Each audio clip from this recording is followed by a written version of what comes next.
This channel does not promote any violent, harmful, or illegal activities. All content provided by this channel is meant for an educational purpose only. এই মুহূর্তের breaking news, আবারও মৃত্যু খড়গপুর আইআইটিতে। এই মুহূর্তের খবর, আবারও খড়গপুর আইআইটিতে পড়ুয়ার রহস্য মৃত্যুর খবর। ছাত্রের ঝুলন্ত দেহ উদ্ধার। খড়গপুর আইআইটির আম্বেদকর হল থেকে ছাত্রের ঝুলন্ত মৃতদেহ উদ্ধার হয়েছে। পুলিশ সূত্রে খবর, আবারও আইআইটির মতো একটা শিক্ষা সংস্থান, সেখানে বারবার এই ধরনের মেধাবী পড়ুয়াদের মৃত্যু প্রশ্নের মুখে দাঁড় করাচ্ছে এই ইনস্টিটিউটকে।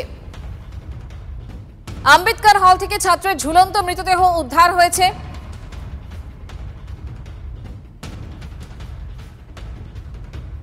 পড়ুয়ার রহস্য মৃত্যু, ঝুলন্ত দেহ উদ্ধার হয়েছে এবং সেক্ষেত্রে আবারও প্রশ্নের মুখে।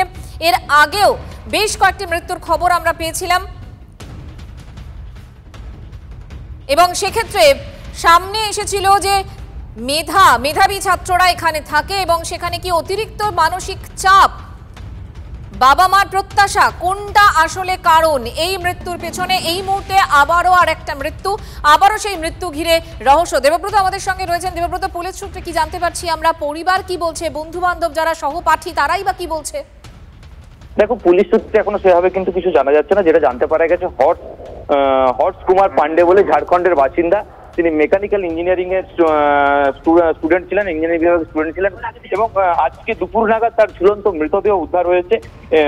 আইআইটি কর্তৃপক্ষ ঝুলন্ত মৃতদেহ উদ্ধার করেছে এবং তার পরবর্তী ক্ষেত্রে পুলিশে খবর দেওয়া হলে পুলিশ সেই মৃতদেহ উদ্ধার করে ইতিমধ্যেই নিয়ে এসেছে বলে জানাতে পেরেছি। এবং আইআইটি কর্তৃপক্ষের পক্ষ থেকে যেটা জানা যাচ্ছে যে এখন অব্দি যে হঠাৎই কিন্তু আজকে দুপুরের পর থেকেই কিন্তু তার রুম বন্ধ ছিল এবং তারপরে যখন তার সহপাঠীরা ওখানে যায় তখনই কিন্তু তারা দেখতে পায় যে তাকে ঝুলন্ত অবস্থায় এবং তারপরে তাকে প্রশ্ন হচ্ছে, 1 বছরে 6টা মৃত্যু, পর মৃত্যু, এভাবেই ঝুলন্ত দেহ উদ্ধার হচ্ছে একটা ইনস্টিটিউট থেকে, কারণ কি?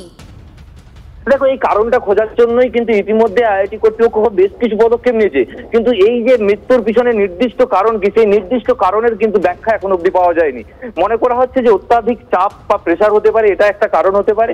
অথবা এর পাশাপাশি প্রথমের দিকে যে সমস্ত কারণ দেখা গিয়েছিল সেই সমস্ত কারণ কিন্তু খতিয়ে পরবর্তী ক্ষেত্রে দেখা গেছে যে নির্দিষ্ট কোনো কারণ পাওয়া যাচ্ছে না।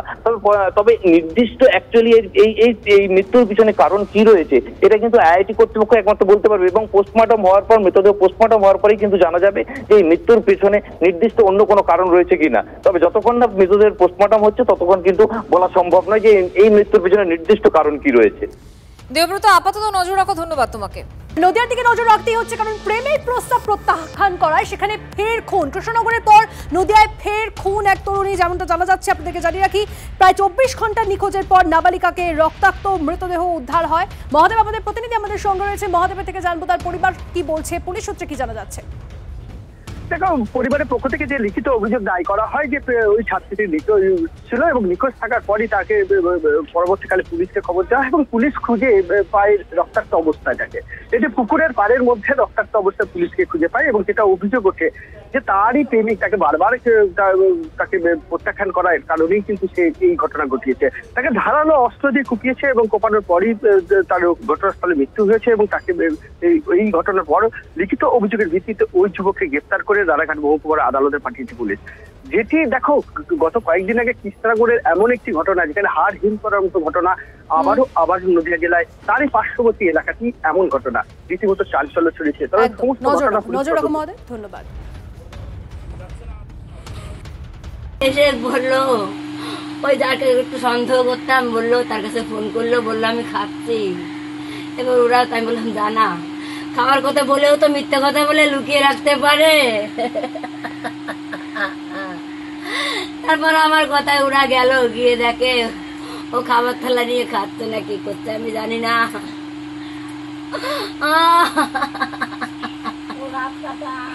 তারপর আর নেই, তারপর ওদের সন্দেহ হলো, কেতন বললো তোর হাতে রক্ত কেন? তারপর হাত বের করে দেখে 4-10 টাঙলে নাকি এরকম কাটা, তখন ওদের সন্দেহ।